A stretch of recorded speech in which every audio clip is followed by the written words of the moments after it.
에스라서를 우리 새벽에 이제 묵상하기 시작했는데요. 에스라서는 하나님이 약속하신 대로 70년 만에 이스라엘 백성들이 완전히 나라가 망한 다음에 다시 본토로 돌아오게 되는 정말 기적과 같은 역사를 기록하고 있습니다. 오늘 봤더니 고레스의 칙령이 내려졌을 때 이스라엘 백성들이 본토로 즉각적으로 이렇게 귀환한 사람들이 있는데 그 사람들의 명단을 다는 아니고요. 상세하게 기록하고 있습니다. 근데 중요한 건 70년 전에 나라를 잃고 뿔뿔이 흩어지거나 바벨론에 포로로 끌려갔던 사람들 전체가 다 고레스의 칙령 때문에 예루살렘 땅으로 돌아온 게 아니라는 거죠. 그렇죠? 다 돌아오지 않았습니다, 여러분. 왜 돌아오지 않았을까요, 여러분? 왜 돌아오지 못했을까요? 70년이라는 세월이 결코 짧은 세월이 아니었기 때문에 70년 동안 그 포로로 끌려갔던 그곳에서 정말 매일매일 죽을 것 같이 자신과 또 현실과 싸워가지고 이제는 살만한 자신만의 삶의 거처를 삶의 안정을 이제 이루어 놨는데 하나님이 말씀하시고 약속하셨던 70년이 다 찼다고 이제 이스라엘로 돌아가라는 명령이 떨어진 거예요. 쉽지 않죠, 여러분. 그 힘든 도저히 일어날 수 없을 것 같은 아무것도 없는 땅에 그것도 포로의 신분으로 끌려가 있던 그곳에서 내 삶의 기반을 다져놓고 삶의 처소를 다 마련해 놨는데 다시 그걸 다 내려놓고 이스라엘로 돌아가라. 그 말씀에 여러분 순종하는 게 쉽습니까? 결코 쉬운 일이 아닐 거예요. 그래서 그 명령에 자신들의 삶의 모든 것들을 내려놓고 이스라엘로 돌아간 사람들이 아주 귀하기에 하나님 모시기도 귀하고 이스라엘 역사에서도 참 소중한 사람들이기에 오늘 2장에 그 사람들의 명단을 쭉 기록하고 있는 것이고, 근데 거꾸로 생각하면 이 말씀의 명령에 이 말씀에 순종해서 고국 본토로 돌아오지 않는 사람들의 선택도 어느 정도 여러분 이해가 되지 않습니까? 저도 아마 되게 고민할 것 같아요. 도저히 일어날 수 없는 포로의 신분으로 아무것도 없는 그곳에 끌려가서 살던 그곳에 내 삶의 기반을 마련해 놓고 이제 삶의 안정을 탁 누리려고 하는데 하나님께서 그거 버리고 이제 떠나. 70년이 됐어. 내 말씀이 성취될 거야. 이스라엘로 돌아가. 아멘하고 이렇게 순종하고 가는 게 쉬운 건가요, 여러분? 결코 그렇지 않죠. 결코 쉬운 일이 아닙니다, 여러분. 근데 여러분 신앙생활을 해보셔서 아시겠지만 하나님이 늘 이런 일을 하시는 것 같지 않습니까? 뭔가 안정되고 뭔가 이제는 중심이 잡히는 것 같고 뭔가 이제 그림이 그려지고 그러면 그때만 되면 꼭 하나님의 말씀을 주셔서 그것을 내려놓게 만드시거나 떠나게 하시거나 뭐 이런 말씀들이 우리의 인생 가운데 종종 주어질 때가 많은 것 같아요. 그럴 때마다 여러분 순종하고 계시나요, 여러분? 그런 명령이, 그런 하나님의 말씀이 우리의 삶에 주어졌을 때 내 삶을 미련 없이 내려놓고 하나님의 말씀을 따라 우리가 내 삶을 떠나는 그런 순종들이 지금 우리가 살아가고 있는 삶의 모습인가요? 쉽지 않습니다, 여러분. 분명한 하나님의 말씀인데 이 70년 전부터 주어졌던 말씀이잖아요, 그렇죠? 70년 후에는 내가 반드시 이스라엘을 회복시킬 것이다.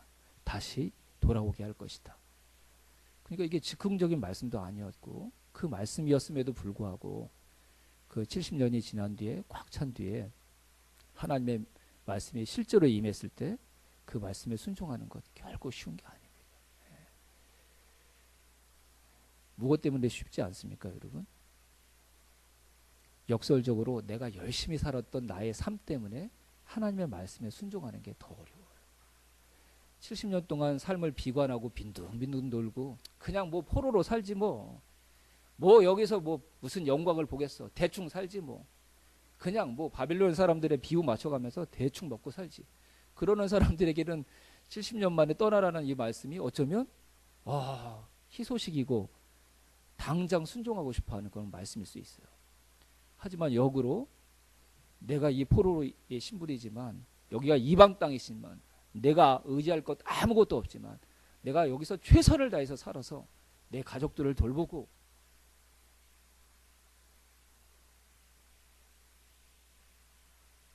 열심히 살아서 꼭 여기서 내가 다시 재기해야지.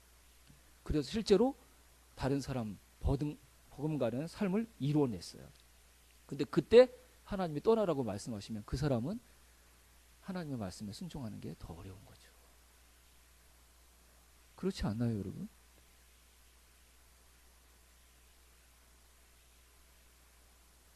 실제로 저와 여러분의 삶에 이런 문제가 일어날 때 이건 정말 우리에게 선택하기 어려운 문제일 수 있는 것이죠. 하나님의 말씀이 분명히 나에게 임했는데 그 말씀에 순종하지 못하는 이유가 뭐예요? 내가 다른 사람보다 더 열심히 살았다는 그것이. 그래서 다른 사람보다 눈에 보이는 삶의 열매들을 더 많이 가지고 있다는 그것이 분명한 하나님의 말씀이 들리는데도 그 말씀에 순종하지 못하는 이유가 될 수 있다는 거예요. 우리의 삶이 이래서 어려워요. 이래서. 다른 사람보다 내가 더 의롭게 살고 다른 사람보다 더 열심히 살고 다른 사람보다 더 전략해서 살았는데 그것들을 내려놓고 하나님을 따라야 되는 순간들이 신앙생활을 하다 보면 우리에게 종종 찾아온다는 이 믿음의 현실이 사실 우리에게 결코 쉬운 현실이 아니라는 것이죠.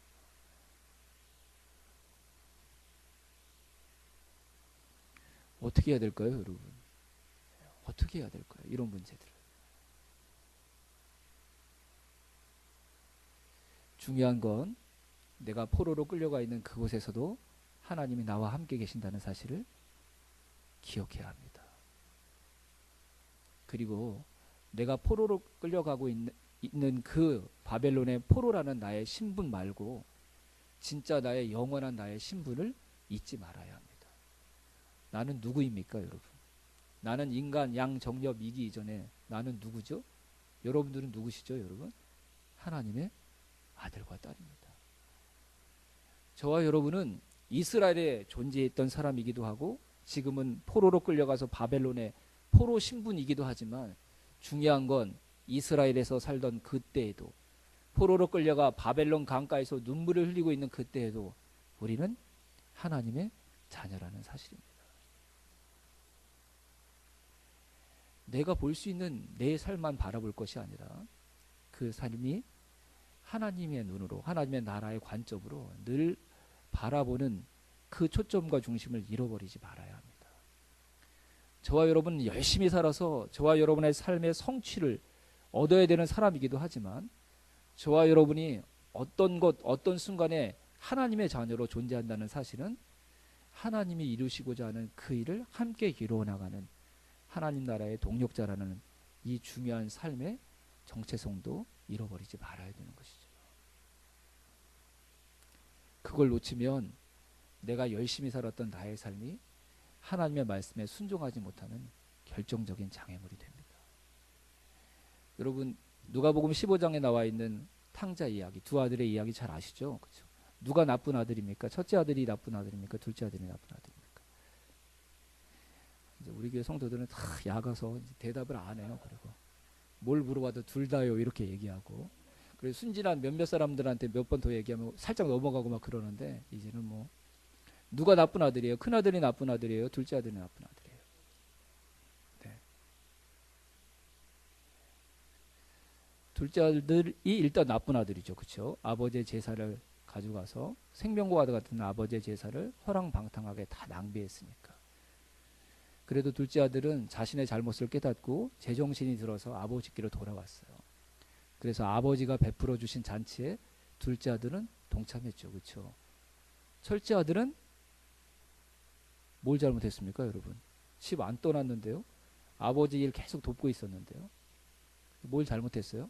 누가복음 15장의 이야기를 통해서 본다면 그 아들이 잘못한 건 딱 한 가지예요. 아버지가 기뻐서 베풀었던 잔치에 큰아들은 동참하지 않았어요.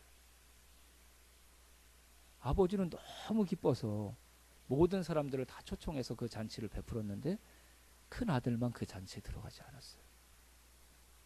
이건 둘째 아들이 아버지께 했던 잘못보다 더 큰 잘못일 수 있습니다. 왜요? 아버지의 마음을 큰아들은 전혀 헤아리지 못했기 때문에.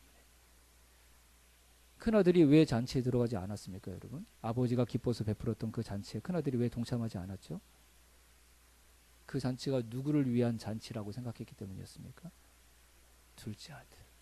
근데 큰아들이 볼 때는 둘째 아들은 사람도 아니죠. 자기하고 비교하면 인간도 아닌 거예요. 그렇죠? 둘째 아들은 일 안 했는데 자기는 아버지 곁에서 계속 일했거든요. 둘째 아들은 아버지 재산 가지고 허랑방탕하게 낭비했는데 자기는 아버지의 재산을 계속 보존하는 그 자리에 있었거든요. 큰아들이 생각할 땐 자기는 착한 아들, 둘째 아들은 나쁜 놈. 근데 잔치를 베풀려면 착한 나를 위해서 베풀어야지 왜 나쁜 내 동생으로 해서 잔치를 베풀어. 아버지의 마음을 전혀 헤아리지 못한 거예요. 근데 예수님이 그 이야기를 하신 진짜 이유가 뭔지 아십니까, 여러분? 둘째 아들도 큰아들도 다 아버지의 사랑과 은혜가 아니라면 아들일 수 없었다는 사실을 말씀해 주시는 거예요. 나가서 창녀들과 아버지의 생명과도 같은 제사를 허랑방탕하게 낭비하는 둘째 아들만 구원이 필요한, 하나님의 사랑과 은혜가 필요한 아들이 아니라 아버지 곁에 있는데 마음으로는 아버지를 전혀 기뻐하지도 않고 아버지의 그 뜻에 전혀 하나되지 못했던 큰아들 역시 집을 나간 둘째 아들과 다를 바가 없는, 아버지와 떠나 있는, 아버지와 관계가 깨어져 있는, 아버지의 구원이 필요한, 아버지의 자비와 긍휼이 필요한 죄인이었다는 사실을 주님이 말씀하시는 거예요.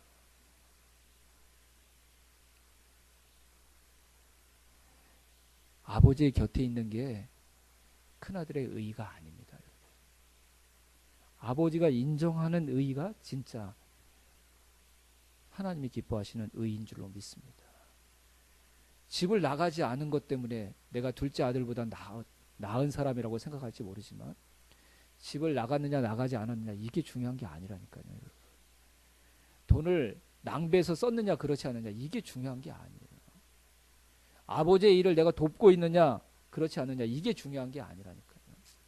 아버지의 마음을 헤아리지 않는 자녀가 어떻게 아버지를 사랑하는 자녀라고 할 수 있겠습니까? 큰아들은 집을 나가지 않았지만 계속 아버지와 함께 일했지만 아버지의 마음을 헤아리지 못하는 또 다른 탕자였던 것입니다.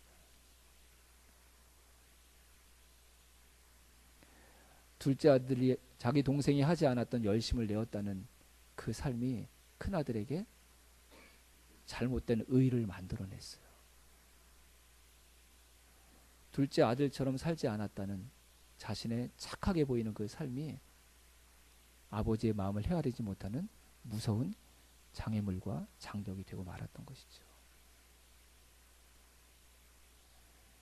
여러분, 그런 말 들어보셨는지 모르겠어요.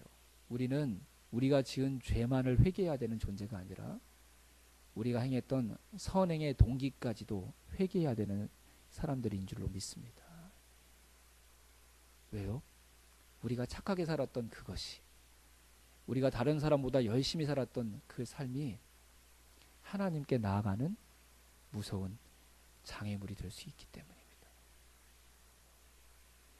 내가 지금 아버지 곁에 있는데 그분을 사랑해서 있는 게 아니라 둘째 아들 같은 그런 망나니와 같은 삶은 살지 말아야지 라는 이유로 있다면 그것은 전혀 아버지에게 기쁨이 되는 게 아닙니다.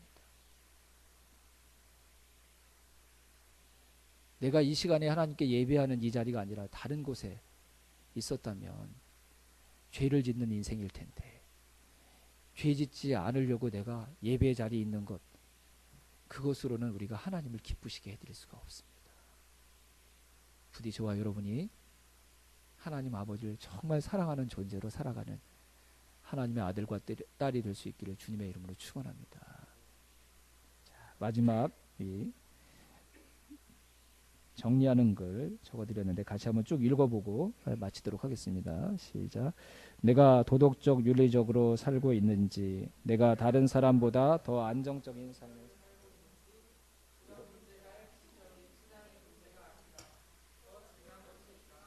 내가 아버지를 기뻐하는가, 내가 아버지의 뜻을 존중하는가, 내가 아버지의 결정을 인정할 수 있는가, 이 질문들에 대한 대답이야말로 우리 신앙의 수준과 질을 보여주는 핵심적인 내용이다. 하나님이 우리에게 항상 가장 소중한 존재로 계실 때 바로 이때가 우리가 가장 건강한 삶, 가장 행복한 삶을 살아가는 순간입니다. 네. 내가 포로로 끌려왔던 이 바벨론에서도 다른 사람보다 열심히 산다. 여러분, 그것이 내 삶의 점수가 아닙니다. 그렇게 열심히 살아서 내가 하나님 아버지를 위해 무엇을 하기를 원하는가? 그분 앞에 어떤 삶을 살기를 원하는가?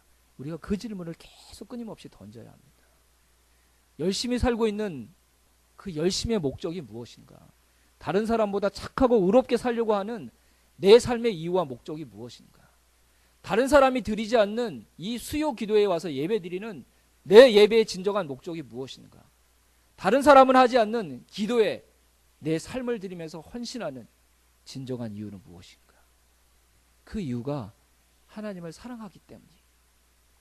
그 이유가 하나님의 마음을 더 헤아려서 하나님의 기쁨이 되고 싶어하는 그런 동기와 마음이 아니라고 한다면 어쩌면 70년이 다 차서 하나님이 그 말씀을 성취하시고 새 이스라엘을 이루시기 위해 우리로 하여금 너의 삶을 떠나 약속한 그 땅으로 다시 돌아가라고 말씀하실 때 어쩌면 자신의 삶의 터전을 떠나지 못했던 고민하는 또 다른 이스라엘 백성들로 저와 여러분들이 우리의 삶을 살아갈 수 있다는 사실을 기억하셔야 될 줄로 믿습니다. 착하게 사는 것, 의롭게 사는 것, 열심히 사는 것이 그리스도인들의 자랑이 아닙니다. 그 모든 삶의 이유가 하나님을 사랑하는 것이고 하나님의 마음을 알기 때문에 할 때, 그때 저와 여러분이 더 많이 가지지 못해도, 더 형통하지 못해도, 다른 사람보다 더 건강하지 못해도 가장 행복한 사람으로, 가장 의미 있는 사람으로 오늘을 살아가는 진짜 그리스도인 될 줄로 믿습니다. 부디 저와 여러분의 삶의 그 어떤 것도 하나님의 말씀에 순종하는데 장애물이나 걸림돌이 되지 않는 진짜 믿음의 삶을 살아가는 저와 여러분이 될 수 있기를 주님의 이름으로 축원합니다.